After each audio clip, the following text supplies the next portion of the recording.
یہاں آپ کو اپڈیٹ کریں گے۔ لاہور ہائی کورٹ نے سنی اتحاد کونسل کی مخصوص نشستیں نہ ملنے کے خلاف دائر درخواست پر وفاقی حکومت اور پنجاب حکومت کو تحریری جواب جمع کرانے کی مہلت دے دی ہے۔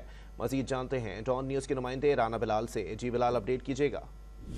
جی دیکھیں، سنی اتحاد کونسل کی مخصوص نشستیں نہ ملنے کے خلاف دائر درخواست پر لاہور ہائی کورٹ میں سماعت ہوئی ہے اور عدالت نے مخصوص نشستوں کے لیے الیکشن کمیشن کے نئے شیڈول پر فوری حکم امتناع جاری کرنے کی جو استدعا ہے اسے مسترد کر دیا ہے اور وفاقی حکومت اور پنجاب حکومت کو آئندہ سماعت تک تحریری جواب جمع کرانے کی ہدایت کی ہے۔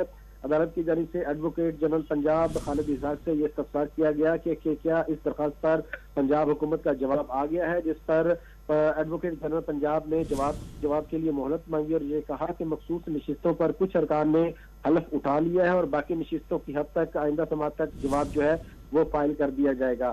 درخواست گزار کی جانب سے حکم امتناع جاری کرنے کی استدعا کی گئی، تاہم عدالت نے حکم امتناع کی استدعا کو مسترد کرتے ہوئے قرار دیا کہ پہلے پنجاب حکومت کا جواب آ لے، اس کے بعد اس معاملے کو دیکھیں گے۔